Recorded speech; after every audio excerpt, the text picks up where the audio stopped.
Amin'ny anaran'i Jesosy Kristy no hiara-bananao indray amin'ity maraina ity a. Andao hiombona ao anatin'ny vavaka isika mialohan'ny andraisantsika ny tenin'Andriamanitra. Andriamanitra rainay a, feno fifaliana izay manana tombony manokana afaka miaino anao indray ao anatin'izao fanompoam-pivavahana izao. Misaotra ny amin'izay efa nampianarinao rehetra, misaotra ny amin'ny fifanakalozana sy ny fifampizarana azo natao. Hatreto a, misaotra Tompo a, fa anio mbola hiteny aminay ianao. Satria ianao Andriamanitra velona, te hiditra an-tsehatra amin'ny fiainanay tsirairay avy, mahalala anay mihitsy ianao, ary tsy mahafantatra anay fotsiny fa tianao tarihana any amin'ilay fiainana be dia be miaraka amin'i Jesosy Kristy, miaina an'ilay fanjakanao amin'izao ankehitriny izao ary mizara an'izany ho an'ny hafa. Andriamanitra, miasa feno ao anatin'ity fotoana ity ary ny fanahinao no aoka hanokatra ny aty anatinay rehetra, ny fonay raha teo sokafanay ho anao a, mitenena Tompo aminay, ny teninao io ho voasoratra ny anatin'ny fonay mihitsy ny fahamarinana izany teninao izany, ka hoentinay mamakivaky ny fiainanay rehetra. Ampanginina amin'ny anaranao izay feo manelingelina anay na avy any ivelany eny, fa indrindra avy aty anatinay aty, manakana ny fifantohana, manakana anay tsy haheno anao. Mitenena Tompo fa vonona iaino izay mpanomponao a, amin'ny anaran'i Jesosy Kristy a. Amen. Anio ny tenin'Andriamanitra jerentsika dia asaiko ianao hiaraka hamaky amiko ao amin'ny Galatiana toko 5. Galatiana toko 5 a, dia ny 7:12 hatramin'ny 9:12. Galatiana toko 5, 7:12 hatramin'ny 9:12. Izao ny favaky ny teny amin'ny anaran'i Jesosy. Fa efa natsoina ho amin'ny fahafahana nareo rahalahy, kanefa aoka tsy hoentinareo hanaraka ny nofo izany fahafahana izany, fa mifanompoa amin'ny fitiavana. Fa tanteraka amin'ny teny iray ihany ny lalàna rehetra dia izao: tiavana namanao tahaka ny tenanao, fa raha mifandramatra sy mifampihinana nareo, tandre mifandrao mifandringana. Fa hoy izao: mandehana araka ny fanahy dia tsy hantanteraka ny filàny nofo ianareo. Ray masinao, manamasinanay amin'ny fahamarinana, ny teninao ny fahamarinana. Amen. Ao anatin'izao fanompoam-pivavahana antsika izao dia ataontsika ho an'Andriamanitra, dia hiresaka manokana isika dia hizara aminao ny dikan'izany hoe fahafahana kristianina. Dia ampianatra antsika ny tompony amin'ny fahafahana kristianina ao anatin'ny lohahevitra antsika hatrany hoe olona afaka, rehefa afaka ianao dia mitondra fahafahana ho an'ny hafa manodidina anao. Rehefa andeha hivoaka eto ianao dia afaka, libéré, libre, ary hitondra fanafahana ho an'ny hafa. Hiresaka n'ity fanafahana ity sika ho iaho taminao fa manontany tena aloha tsika hoe fa inona tsara aloha ny antsoina hoe fahafahana. Raha mijery ny kolotsaina antsika, ny tontolo manodidina antsika, ny kolotsaina eo amin'izao tontolo izao, misy antsika fa mipetraka eto amin'izao tontolo izao daholo sika sy ianao tsy nataon'ny Tompo mihitsy hoe hiavaka fa ho eo amin'izao tontolo izao, harovana eto anivon'ity izao tontolo izao ity. Misy fijery tena miborioka mihitsy ao anatin'ny izao tontolo izao manoloana ny antsoina hoe fahafahana, liberté. Ny olona eto amin'izao tontolo izao dia te hanana fahafahana, te ho afaka hisaina izay tiany ho saina, hanao izay tiany atao, te ho afaka amin'ilay tsy hisy olona hiteniteny azy hoe mety sa tsy mety ny ataony, fa izay eritreretiny atao dia atao. Te ho afaka amin'ny fitsikirana samihafa, tsy te haheno tsikera, tsy te haheno sosokevitra akory ary. Izany ny antsonina hoe fahafahana eo amin'izao tontolo izao. Amin'izao vanim-potoana iainantsika izao dia te hiaina fahafahana ahatonga anazy ho ahatonga ny hoe ekena ny safidiny na ao anatina fahotana azy, dia ekena ny fahafahany eo amin'izao tontolo izao a tiany hoe le ferina ekena ny zavatra eritreretiny atao tsy ekena fotsiny fa ankalazaina mihitsy hoe mety, tsy mijanona eo amin'ny ankalazaina fotsiny fa aparitaka manerana ny manodidina sy ny tany rehetra hoe mety, ahatonga ny hoe lasa normal ilay zavatra eritreretiny. Raha mijeritsika boky ny mpitsara no ny aingatsika tao anatin'izao retraite izao.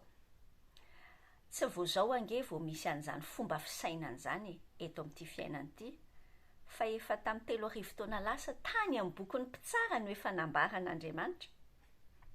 Jereo ange efa niresahana ny momba ny zanak'Israely mihitsy. Raha mijery ny fiafaran'ny boky ny mpitsara zao tsika sokafy ange ny baibolinao ao amin'ny mpitsara toko 1:20, zao ny soratra hoe tsy nisy mpanjaka teo amin'ny Israely tamin'izany andro izany, fa samy nanao izay nataony ho marina avy izy rehetra. Ho an'izao tontolo izao, ho an'ny Israely tamin'izany, ary fenitra eo amin'izao tontolo izao iainantsika, izay hoe te hanao ny marina eo amasony avy ny olona rehetra. Raha zohitsika dia hitatsika fa tsy te ampidirana baiboly. Hitanao le resaka mahalaika rehetra, tsy tiana hiditra mihitsy io baiboly io a, esorina tany amin'ny sekoly tany, esorina amin'ny raharaha-mpanjakana sy ny raharahany vahoaka rehetra. Manoatoana ny fahafahana mantsy le zavatra ao anaty baiboly. Amin'izao fotoana tsy vitan'izany fa lasa atao izay ahatonga ny hoe lasa fandikan-dalàna aza ny miaina ny maha-kristianina. Hitantsika izany amin'ny resaka LGBT any amin'ny ampitan-dranomasina any aminareo any. Atao izay ahatonga ny hoe tapenam-bava ny tenin'Andriamanitra, tsy mila resahana be dia be. Ho an'ny olona izany fahafahana izany a, ny fahafahana dia tahaka ny hoe tsy misy resaka moraly, tsy misy resaka arofanina, tonga dia malalaka be. Fa za tia nambaranao mazava tsotra be androany fa tsy izay akory ny antsoina hoe fahafahana, fa fitaka be, ataony fahavalo izany, fitaka. Izay ny antsoina hoe fiankinan-doha, fanagejany fahotana. Fa sarotra be moa no ahatonga anao hoe avy sariana ianao a, avy enchaînena ianao asiana rojo vy a, fa tsy maintsy fitahana moramora, fitahana satana moramora ny olona, dia miantso ny antsoina hoe fahafahana, ho fahafahana nefa kay tsy fahafahana le izy fa fangejana, fatotry ny fahotana. Jerenao tsara nge raha mijery an'ireny olona hoe drogué ireny zao tsika ohatra. Ny drogué ve dia eritreretinao hoe olona afaka? Amin'ny voalohany nge izay le fiatombohan'ilay izy, te afaka manao zay tiana. Fa zay ve? Fantatritsika tsara fa izany drogué izany a, dia tena hoe voafatotra. Fa mitovy amin'izany daholo ny zavatra hafa rehetra. Jaona toko 7:4 a, tenenan'ny tompontsika. Jereo kely ange izay teny izay, Jaona toko 7:4. Izao ny tenin'i Jesosy hoe lazaiko aminareo marina dia marina tokoa fa izay rehetra manota dia andevony ota. Nefa ny olona rehetra araka ny Romanina toko 7:12 milaza hoe samy efa nanota izy rehetra. Tsisy mendrika ny voninahitr'Andriamanitra anaray ary, tsy misy manao ny tsara anaray ary. Ny dikany, rehefa manota andevony ota avokoa izany. Andevony ota avokoa tsika rehetra. Jesosy Kristy irery, Jaona toko 7:13. Ao amin'i Jesosy rery, no misy ny fahafahana tanteraka. Rehefa Kristy no manafaka dia izay ny tena afaka. Fa rehefa ivelan'ny Kristy any dia fatotra hafa indray. Fatotra hafa le anarany fotsiny samy manana azy. Fa misy ny voafatotry ny vola, voafatotry ny fianarana, voafatotry ny fitsangatsangana, voafatotry ny tenany. Samy manana azy fa mitovy daholo ihany. Samy voafatotra. Ny olana ravako dia ity ny zavatra tena tiako entiny eo aminao androany. Tafiditra ao anatin'ny fiainana kristianina, izay fomba fisainana eo amin'izao tontolo izao izay. Tafiditra aty amin'ny fomba fisainantsika ny anatin'ny fiangonana mihitsy aza no ahitantsika hoe misy fiangonana, andeha atao hoe fiangonana tsy izy, izay tarihana mpitarika milona ao anaty fitsangatsangana. Lasa tafiditra ny anatin'ny fiangonana ny eritreritra hoe satria tia ny mpanota Andriamanitra dia bon, on tolère. Andao makasitraka ota. Izy moa tsy teny mivantana hoe makasitraka ota fa atahoana, zay le olona zay ny fahalemeny, zay ve ny tena izy, zay ve ny dikany hoe olona afaka, fiangonana afaka. Ao anatin'ny approche pragmatique avy eo fiantsonana azy, tahaka ny hoe mila pratika zany tsika eto amin'ny fiainana, mila tahaka ny hoe mahay misadapte. Dia indikany atao izay ahatonga ny olona milona ao anaty fahotana ho tamana ao amin'ny fiangonana, dia indikany azo avela ho kitikitihana mihitsy le zavatra ataony, sao dia tsy tamana eo izy. Zay ve ny antsoina hoe fahafahana kristianina. Mila mitandrina tsara tsika senao fa amin'izao vanim-potoana iainantsika izao dia misy fampianaran'ny diso be dia be izay mandeha tsikelikely, oatra marina, fa mila jerentsika tsara ny hoe tena marina, tena zay tokoa ve. Raha miteny ny tenin'Andriamanitra ny amin'ny Romanina 9 manambara amintsika hoe isika senao tsy ambany lalàna fa ambany fahasoavana. Betsaka maro mihitsy ny olona izay mandika mieritreritra n'izany teny izany ho tahaka ny hoe fahafahana, fanomezan-dalana, hanota. Zany ve ny fahafahana kristianina? Ao amin'izao vanim-potoana iainantsika izao dia betsaka ny fiangonana mieritreritra hoe ndikany hoe afaka tsika, hoe olona afaka tsika izany e.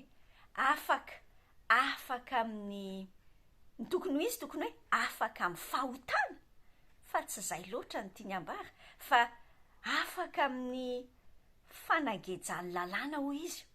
Eny tokoa ny lalàna, raha jerentsika ny fiavian'i Jesosy Kristy dia mahita ny fariseo sy mpanorandalàna ny contre an'i Jesosy foana tsika tamin'ny vanim-potoana ny filazantsara nahatongavan'i Jesosy tety ambonin'ny tany. Dia hitantsika tsara fa misy tokoa ny antsoina hoe legalisme, izay tao amin'ny fariseo sy mpanorandalàna mampitondra zioga tsy zaka ny olona aza, nefa tsy manampy ny olona akory hitondrany azy. Ny dikany ampiny be da be hoe tsy mahazo manao azao hatramin'ny anana aza, ny ravin'anana aza isaina rehefa hoe tsy maintsy alefa atokana ny ampafolony le ravin'anana. Lalina! Zany ny antsoina hoe legalisme ravako, ary tsy zany ny antsony tompo antsika. Hanafaka atsika amin'izay, fa midikany hoe hanafaka atsika amin'izay zioga hoentiny le condamnation nge, le fanamelohan'ny lalàna. Zay no nanafahany tompo antsika, satria nafahany tamin'ny fahotantsika, fa tsy hoe afaka dia afaka tsy manaja ny lalàna intsony, afaka manao izay tiantsika eritreretina tao amin'izay itiavantsika azy. Tsy izay ny fahafahana, tsy izay ny antsoina hoe fahasoavana. Andao jerentsika senao vetivety ny eo amin'ny bokin'ny Titosy 2. Titosy 2 dia vakiantsika manomboka eo amin'ny 1:2. Titosy 2 manomboka eo amin'ny 1:2 ny jerena. Izao ny soratra. Fa efa miseho ny fahasoavan'Andriamanitra izay famonjena ny olona rehetra. Fahasoavana tokoa ny namonjena antsika araka ny Efesiana 2:5. Tsy avy amin'ny asa antsika, fa andrao izy rehare. Andiny faharoa ambin'ny folo amin'io, io fahasoavan'Andriamanitra izay famonjenany olona rehetra io mampianatra antsika handà izay toe-panahy tsy araka an'Andriamanitra sy ny filàny izao tontolo izao. Ary ho velona amin'ny onona sy ny marina ary ny toe-panaraka an'Andriamanitra amin'izao fiainana ankehitriny izao.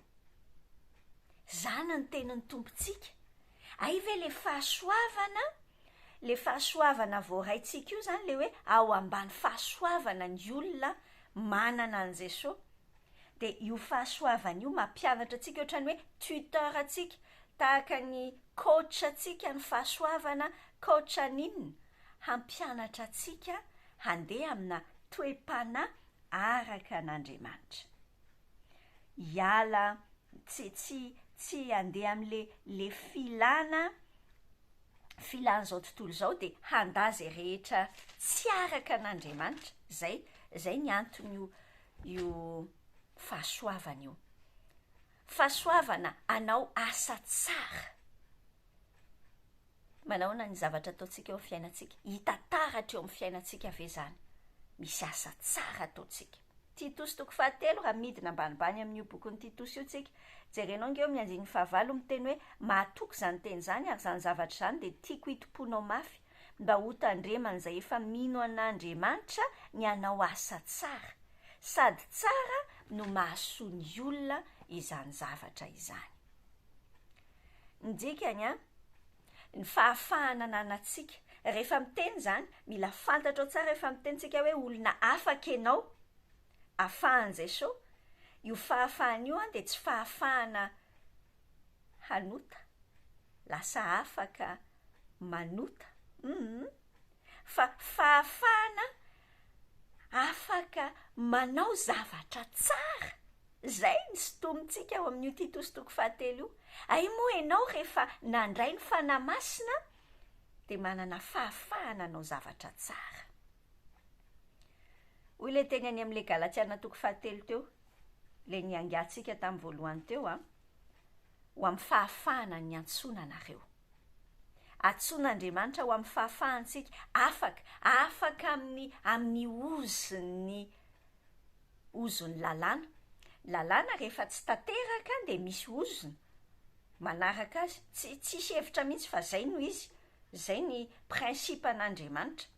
Dia rehefa tonga Jesosy ka manana an' Jesosy tsika dia afaka amin'izay ozona izay satria Jesosy no tonga ozona mihitsy.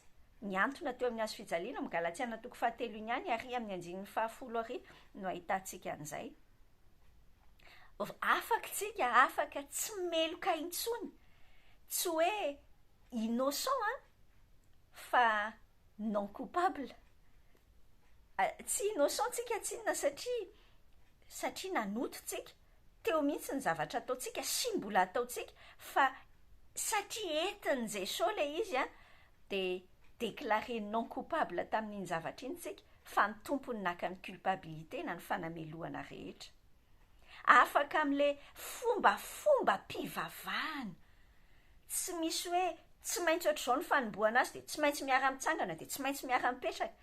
Afaka amin'izany tsika, fa afaka manompo ankalalahana. Tsy afaka hanao izay tianao, fa afaka hanompo an'ilay Andriamanitra satria teo alonga tsy mahay an'izany sika. Averiko aminao tsara, mangididy ny oriko, tsy maninona akory. Averiko aminao tsara ilay tany amin'ny Genesis. Raha mijery ny Genesis 1 tsika. Ianao ve tsy mbola nandinika Genesis 1 2. Fa maninona koa raha nasian'Andriamanitra an'ilay hazo naina iny teo, tsy hazo naina, fa ilay hazo famantarana ny tsara sy ny ratsy teo ampovoan'ny saha. Zany indraindray manontany tena zany hoe fa maina zao raha tonga dia tsy misy an'izany dia tsisy fahotana zany. Tena ao anatin'ny fitiavan'Andriamanitra mihitsy nefa tao anatin'ny fitiavan'Andriamanitra anavahany antsika hoe namboatra olona izy fa tiany safidy ny olona. Anana safidy tsara.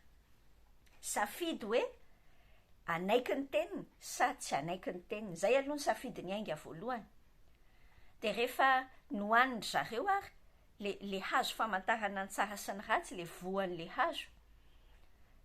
Fa maninona moa mieritreritra hoe tsy hitako nge zay maharatsy an'le mihinana le hazo e.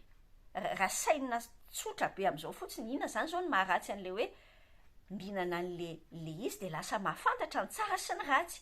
Raha tsika asianao fotsiny no misaina dia hoe ohatran'ny tsara nge no mahafantatra ny tsara sy ny ratsy e.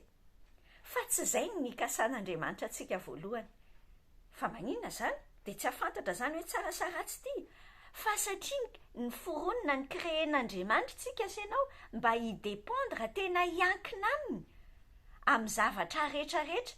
Hiankina aminy hoe misy zavatra tsy mbola fantatritsika zao ty ohatra hoe tsy fantatry Adama sy Eva le izy dia hazo anankiray mbola tsy fantany ohatra. Dia anontaniny an'Andriamanitra satria izy tsy mahalala hoe tsara sa ratsy. Dia anontaniny an'Andriamanitra hoe hoaninay ty. Raha izay hazo hohanina daholo moa zavatra hafa rehetra fa afa-tsy. Fa ny tiako ho hitanao dia izay sary izay hoe fa maninona tsy no tsy tian'Andriamanitra halala ny tsara sy ny ratsy izy ireo. Satria tian'Andriamanitra hiankina.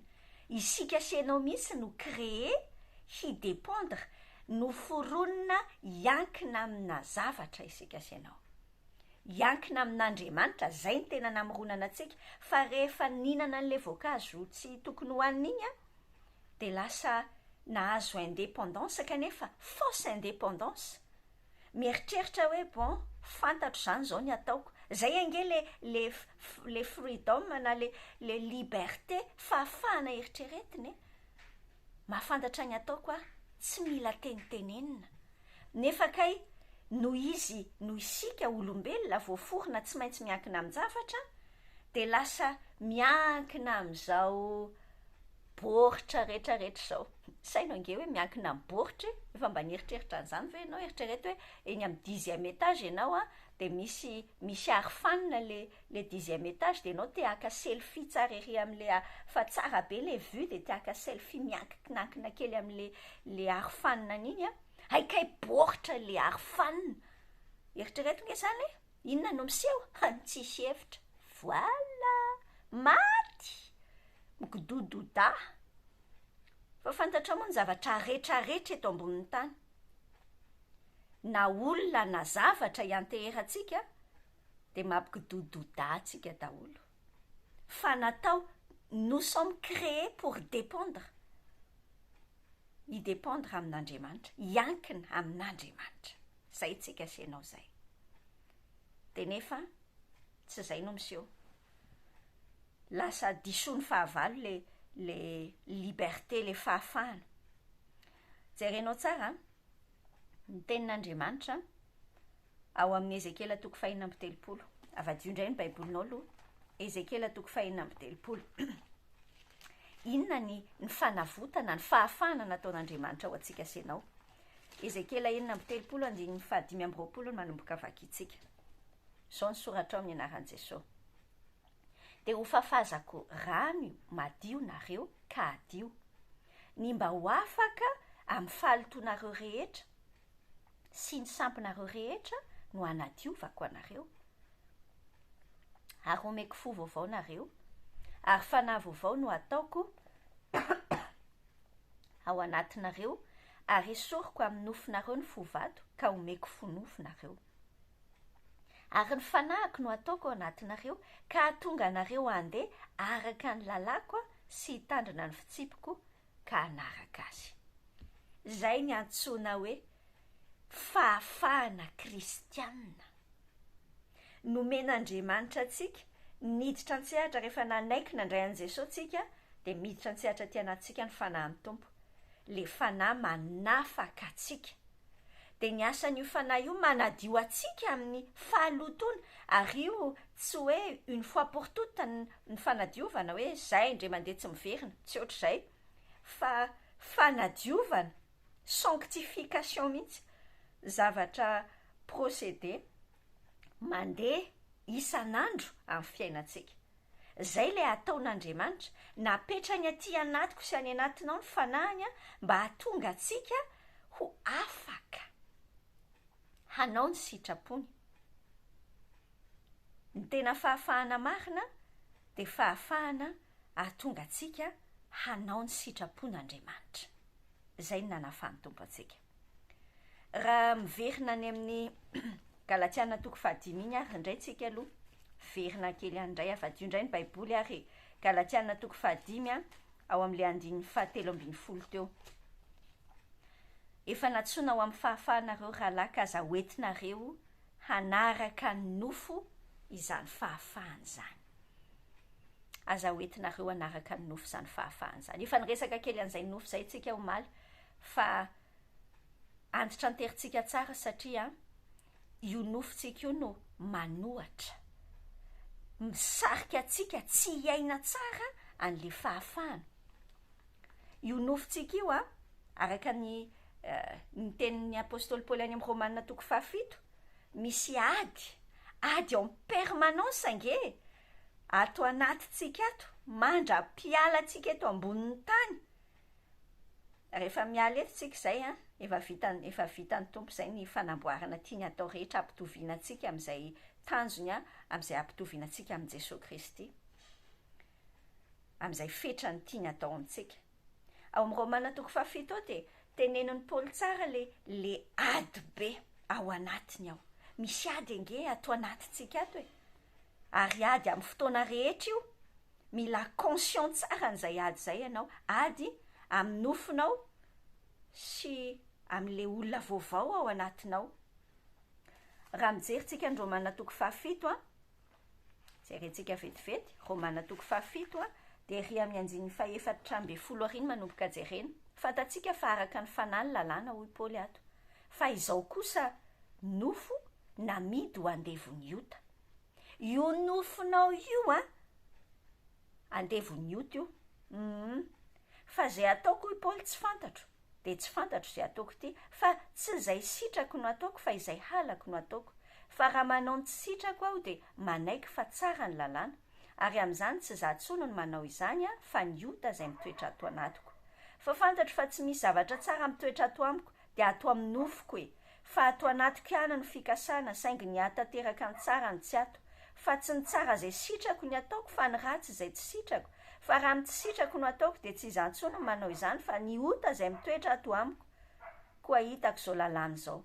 Raha tahanao ny marina dia ato amiko ihany ny ratsy.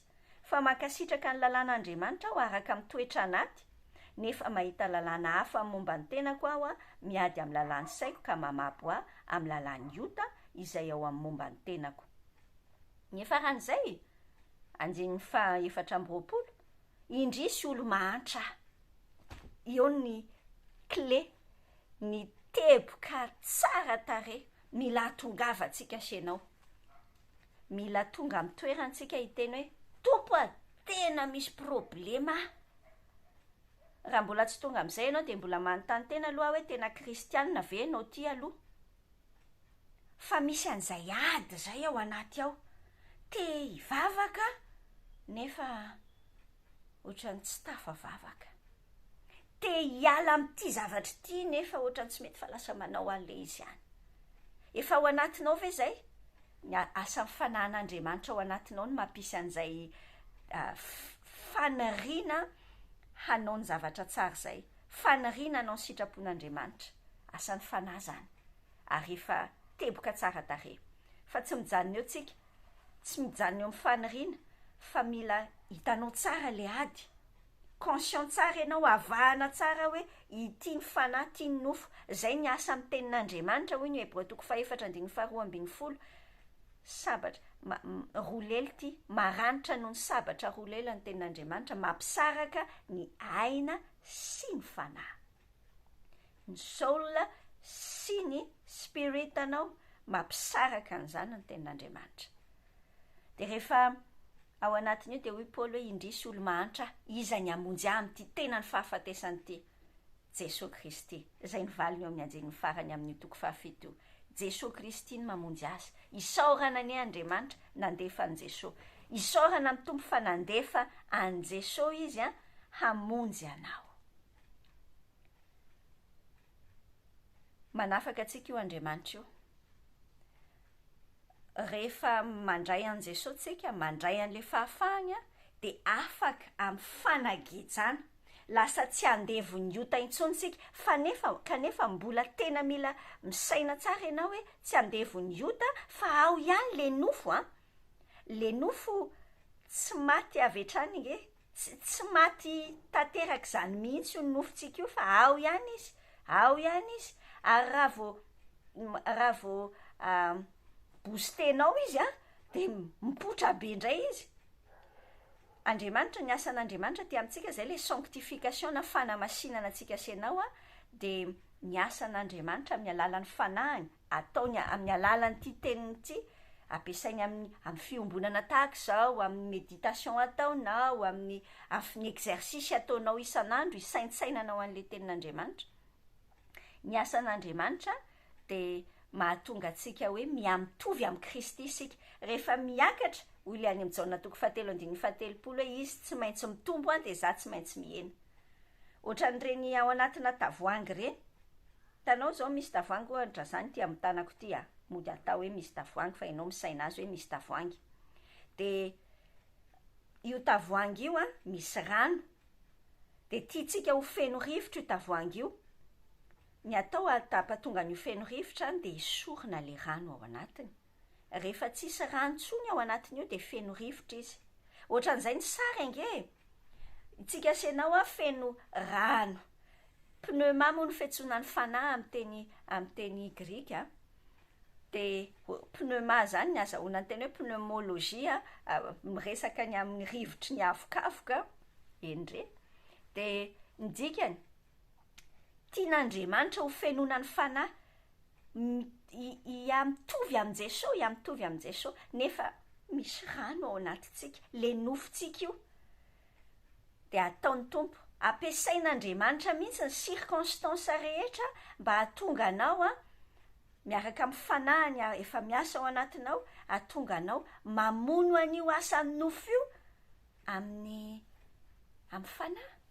Andao aloha jerentsika vetivety izay teny manambara an'izay. Jereo nge ny Romanina ao amin'ny Romanina 9 dia ary amin'ny andininy 7:10. Raha velolaraka ny nofo nareo dia tsy maintsy maty. Fa raha ny fanahy no hamonoanareo ny asan'ny tena dia ho velona ianareo. Dikany tsy maintsy na vokatry ny fitiavan'Andriamanitra anao tian'Andriamanitra ianao hiamitovy amin'ny Jesosy fa amin'izay tsika no épanoui indrindra no tena tafavelatra tsara araka ny andrasan'ny Tompo. Dia ny dikany ampiasainy ny circonstance, misy gidragidra kely any ampiasana, any ampianarana, any amin'ny rehetrarehetra io, ahatonga anao mandany tenanao, ahatonga anao hoe tsy zay tianao fa zay tiany Tompo, tsy zay tiany olona, zay tiany Tompo. Dia misafidy ianao hoe non, tsy zay tiako. Ndao tsika asianao raha manao exercice ange ny fiainantsika ray manontolo exercice hoe ahoana? Mianatra mandany ty tenantsika ty. Mianatra midiagnostika tsara aloha. Jerenao tsara hoe inona zao zany aty anatiko zany, mety sakafo zao rehefa kelikely eo ohatra na anao zavatra dia le nofonao ange mitsiritritika eny ananinainy foana izy. Izy te anao zavatra, izy te hitondra volant amin'ny fiainany. Fa ianao no mahita hoe nofo zany, petra tsara, tsy mila miteniteny, mangina, satria fantatrao moa rehefa ny nofo io ny voakitika dia fahafatesana ny fiafarany. Izay ny Romanina 9 ary amin'ilay ambonimbony ary ny fihevitry ny nofo 9:1. Fa ny fihevitry ny nofo dia fahafatesana, fa ny fihevitry ny fanahy kosa dia fiainana sy fiadanana. Satria fandrafinan'Andriamanitra ny fihevitry ny nofo fa tsy manaiky ny lalàn'Andriamanitra izy sady tsy hainy akory izany. Izay ao amin'ny nofo dia tsy mahay manao ny sitrapon'Andriamanitra. Romanina 9:1 hatramin'ny 9:5 zany ny tononoko taminao teo zany. Ny andrasan'ny tompontsika amintsika asianao dia fiainam-pahamasinana. Izay ny dikany hoe fahafahana kristianina, afaka miaina fiainam-pahamasinana tsy miaraka amin'ny navesatra hoe oh là là, tsy mahazo manao an'izao, dia tsy mahazo misotro toaka ve nama, dia tsy mahazo. Tsy zay. Fa fahafahana mifaly hoe wow, za kosa aloha mety afaka manao an'izany afaka mikidaladala hafa fa tsy anao satria tsy ho amin'izany ny fahafahana omeny tompo ahy tenin'Andriamanitra mampiseho antsika ny amin'ny Korintiana voalohany toko faha 1:10 rehefa miresaka ny fanasan'ny tompo i Paoly apôstôly manambara tsara izy hoe misy tena mila mandinika tsara mihitsy ane mandinika tsara fandrao dia manompo an'Andriamanitra manao zavatra misy etiketa hoe kristiana ohatra hoe fanasan'ny tompo miaraka amina fotsy mendrika miaraka amin'ny nofo possible be nge zany izy sao dia anao mieritreritra hoe bon nofo zany ratsy foana ratsy be ohatra hoe mitsangatsanga ihany ny tena hain'ny nofo mahay mivavaka ny nofo mahay mamaky baiboly ny nofo mahay manao hira ao anaty korala ny nofo mahay an'izany nofo fa tsisy akasitrahan'Andriamanitra ary vao manao an'ilay izy amin'ny nofontsika mitondra fahafatesana ao amin'ny fiainantsika sy ny fiainany hafa nefa ianao hoe mitondra fahafahana izay le tanjontsika asianao amin'ny fiainana dia andao raha jerena amin'ny fotoana rehetra ho verifientsika tsara hoe tena ao amin'ny fanahy ve tsika sa ao amin'ny nofo mijery tenin'Andriamanitra isika ao amin'ny Petera voalohany toko voalohany Petera voalohany toko voalohany raha mijery manomboka ary amin'ny 7:10 isika dia izao ny voasoratra koa amin'izany sikino ny sainareo dia mahonona tena ka antenao tsara ny fahasoavana izay hoentina ho anareo amin'ny sehoany Jesosy Kristy tahaka ny zanaka manoa tsy mitondra tena araka ny filanareo fahiny tamin'ny tsy fahalalànareo fa araka ny fahamasinan'ilay niantso anareo dia aoka mba ho masina koa nareo amin'ny fitondratena rehetra satria voasoratra hoe ho masina ianareo satria masina izany ny antsoina hoe fahafahana kristianina afaka miaina fiainam-pahamasinana tsy mavesatra nefa fa ao anatina fitsarana tsara fakafizana mihitsy fier d'être chrétien zay le fiainana miaraka amin'ny Jesosy zay ao amin'ny Petera io ihany fa ny Petera faharoa Petera faharoa kosa toko voalohany jerena izao ny soratra eo amin'ny 9:7 efa nomeny herin'Andriamanitra ho antsika ny zavatra rehetra momba ny fiainana sy ny toe-panaraka an'Andriamanitra amin'ny fahalalàna ilay niantso antsika tamin'ny voninahiny sy ny fahatsarany ary izany natanterahany antsika ireo teny fikasana sady sony lehibe indrindra mba ho tonga piray fomba amin'Andriamanitra amin'izany ianareo rehefa nandositra ny fahalotony eo amin'izao tontolo izao noho ny filana inona ny tenenina amintsika omen'Andriamanitra antsika ny zavatra ilaina rehetra tsy hoe eto ianao dia alefa an'Andriamanitra hoe dana tsy maintsy miaina afaka fa tandremo fa velesiko ny kibay raha tsy miaina tsy ohatr'izay efa omeny atsika ny ilaina rehetra ananantsika amin'ny toe-panahy miaina fotsiny ny asantsika eny ilay izy aloha tsy hoe mora be araka izany teneniko anao izany dia ohatra hoe tsisy ady mihitsy ady foana ary ilay izy fa ady efa azo antoka fa mandresy ianao ao anatiny amaranantsika azy ihany dao vakiana ny Romanina toko fahaenina aloha misy Romanina anankiroa ny vakiantsika ny toko fahaenina andininy faha 6:10 izao ny soratra hoe tsy fantatrareo va fa raha manolo tena ho mpanompo nareo na ho aniza dia mpanompon'izay arahanareo nareo na ny ota ho amin'ny fahafatesana na ny fanarahana ho amin'ny fahamarinana ary isaorana ny Andriamanitra fa na dia efa mpanompo ny ota azy nareo ny fonareo dia efa nanaraka ny fomba ny fampianarana izay nanolorana anareo ary efa natao afaka tamin'ny ota ianareo dia tonga mpanompo ny fahamarinana izay ngentsika izao hoe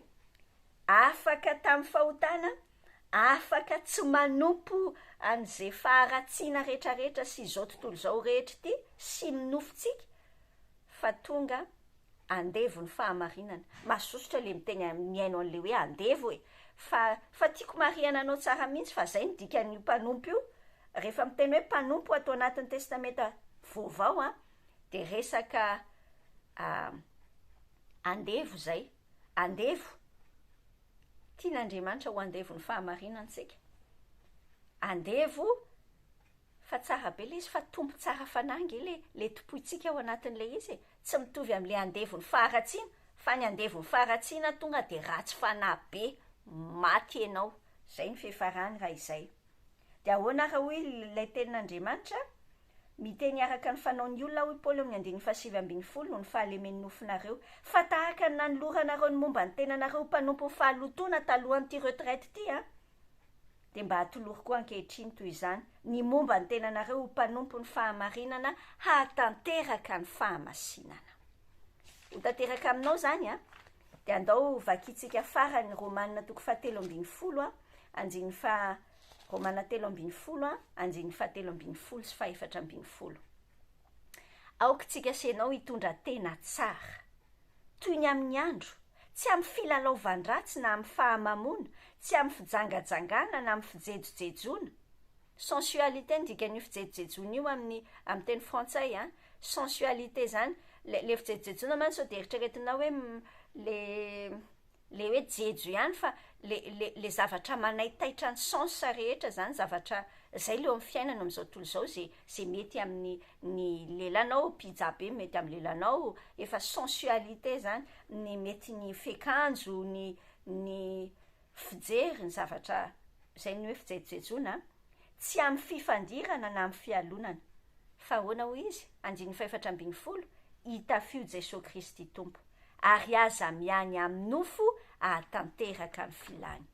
Raha afako iaino ny fahafahana voarainao taty, fa manafaka anao Jesosy, dia aza mamoky ny nofinao hia ny filany a, aza mamoky an'io. Rehefa tsy omenao sakafo io, tsy me mitombo zany io, fa miena mpitoerana ohatran'ny fenantitra ao, fa ny fanahinao kosa hovokisanao. Hivavaka isika. Andriamanitra, amin'ny anaran'i Jesosy Kristy no isaorana ianao ny amin'ny teninao, nanokatra ny masonay ny amin'izay antsoina hoe fahafahana kristianina marina. Ampio izay hanavaka tsara, hanavaka ty anatinay mihitsy, ahafantatra hoe ndrao dia mbola misy zavatra mangejanay anie amin'ny fiainanay, ary afaka hiditra amin'ilay tena fahafahana. Arovy mihitsy izahay tsy ho roboka ao amin'ny fahafahana izao tontolo izao, aika tena fangejana le izy, tena fatotra be. Arovy tsy ho voafitaka reto tanoranao rehetrareto, izahay rehetra Jesosy arovy tsy ho voafitaka, fa tena iaina mazava zany hoe olona afaka izahay, ary olona andeha hitondra fahafahana ho an'ny hafa. Dia rainainao ny amin'ny asa ny fanahinao, aika tsy avelanao eto fotsiny izay, fa efa nalefanao ny fanahinao a, misy manana fanahy fo vaovao zay, dia ny fanahinao mipetraka ao amin'ny fanahinay, miasa fana masina, omenay alalana mihitsy ianao hitondra ny fiainanay, fa tanterahanay le 9:12 tamin'ile Galatiana 5:5, fa andeha amin'ny fanahy zay zao, tsy hatanteraka ny filany nofo, amin'ny atsipiriany amin'ny fiainanay. Dia rainainao tompo a, dia raisinay ny fahasoavana ankatoy izany rehetra izany, amin'ny anaran'i Jesosy. Amen. Ho aminao ny fiadanan'ny tompo.